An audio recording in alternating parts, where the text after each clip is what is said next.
Peel and chop the banana into small slices just like this.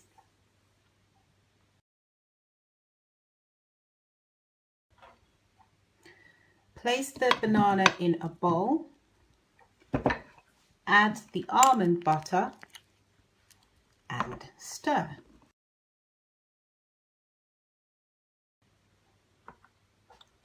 Add the seeds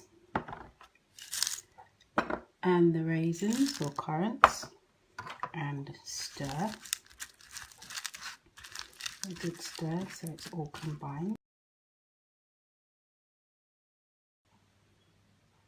Garnish with a few raspberries and then you are ready to eat this fabulously healthy, quick and easy to make dish.